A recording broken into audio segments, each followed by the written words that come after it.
Alright guys, welcome to this week's edition of Beards and Bikes, episode 2. This time we'll be talking about buying on Craigslist, which is something that I've experienced. Have you bought a bike or two on Craigslist, Sean? I've bought many a bike on Craigslist. And I'm sure most of us have at least experienced looking for stuff on Craigslist. Whether or not we've actually went up to a stranger's house with a very large wad of money in our pockets, who knows?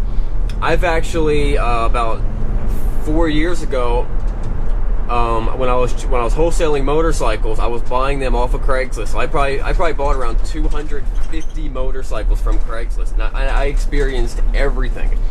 I mean, I went to people's houses. They were ginormous houses. They treated me like a king. I got a great deal. I've also bought one stolen bike without knowing it. I went to jail once from potentially buying a stolen bike. That's a big old story on its own. That was pretty wild. And I was also kidnapped once for 6 months, and I acquired that, what's that called, Stockholm syndrome? Yeah. And so I started, connecting with my kidnappers. She is now my wife. So not all tragic Craigslist stories actually turn out tragic. This one actually worked out pretty good. Some of them ended in your physical death, and other of them ended in the death of your freedom. Right, which is the same thing. But now I still have 2 kids, so yeah, hey, there you go. And I think marriage might be a tax write-off. So, but cool. We have 5 points we're gonna go through, and these are the 5 stages of buying something on Craigslist. Yeah. So number 1 is the search. Search is a big part of the story, because you're gonna spend hours, days, maybe weeks or months on Craigslist looking for the particular item you're looking for. This time we're talking about a bike. Talking about bikes. So it might be new, it might be old, but you have something in mind about what you want, how many cc's, the price range. So you finally find the thing that meets all of your requirements, and you're excited about it. This is a very exciting part of the process. You're like, oh my gosh, that's the bike I want. That's the deal I want. It's in front of a nice house. The guy talking about the bike, he looks like he sounds like he maintained it. This is a very exciting part of the search. And you probably even you probably sent this to a couple of your buddies, like, yo, check this bike out. You send an email on the Craigslist right. To send this to a friend. Right, you send it to a couple of your buddies. They're skeptical. What's their deal? You know what I mean? You just found your dream bike. Your buddies, they don't know, because they're a bunch of haters. Yeah, maybe. So maybe. You found the bike, and you're trying to link up with the guy. So you're trying to communicate with him. He either doesn't put his email on, doesn't put a phone number on, which, no phone number, I don't put my phone number on. I usually let the email thing, and I'll weed people out that way. Or he puts his phone number on, and he spells it out so he doesn't get scammed. He spells it, yeah, but the thing is, like, no one's scamming you.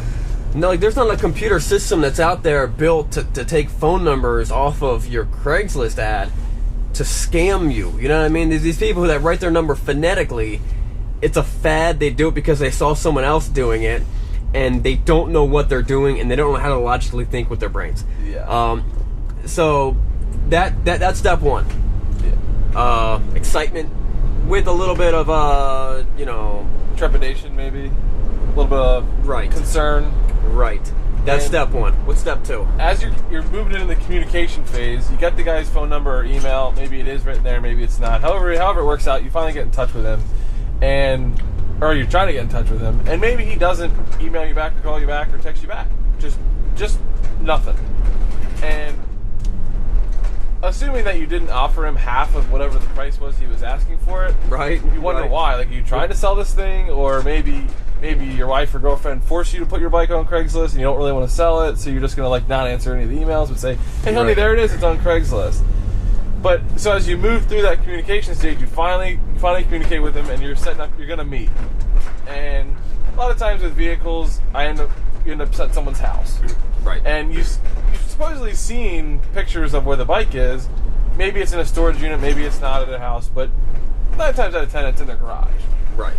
So you get this guy's address. You've given one of your buddies the address and your phone number. You say, if you don't hear from me in an hour, call me. Or if you haven't heard from me in 24 hours, call me because I might be dead. And call the police. Yeah. And then you also in your mind, you're like, I'm gonna roll up to this guy's house. I'm gonna pull up my phone. I'm gonna shoot a picture of his face, and then I'm gonna send it to my wife, girlfriend, spouse, whatever. Yeah. And then if I die, they're gonna know It was this who guy. did it. Who was the last guy to see me? The Stephen Avery in the situation. If you watch Making a Murderer. Right. But you never actually do it because you're scared to shoot a picture of someone's face in front of them and accuse them of being a killer. Yeah. It's questionable, and it's a thin line to walk. it might be rude. Yeah. It might just be rude. But so you finally get to this guy's house. This is number 3. Yeah. This is phase number 3 is the meetup. Yes. So you're meeting up with him, and we're gonna say it's at his house for this situation. You're definitely not going in the house because it looks nothing like the pictures. It had the picture of the bike sitting out in front of a garage of like a fairly nice house. Looked like it was maybe a suburban area, and he's either A, in the middle of nowhere, or B, in the middle of the city. It's wherever it is. It's not what you thought it was going to be.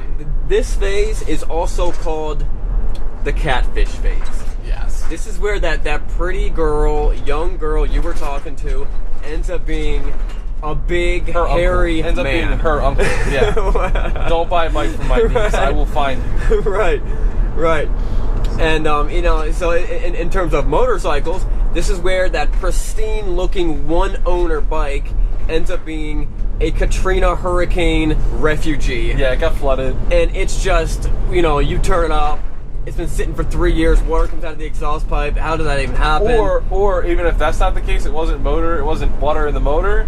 It was dropped on one side. So the guy took all the pictures of the bike from one side, like front with a good angle. You don't get to see the damage, and you're like, oh man, this is not what I thought. So now, not only are you slightly fearing for your life because this big dude is not the person you thought he was, you're in a house where you didn't really expect to be, or in an area you weren't expecting to be, and the bike isn't what you thought it was. Right.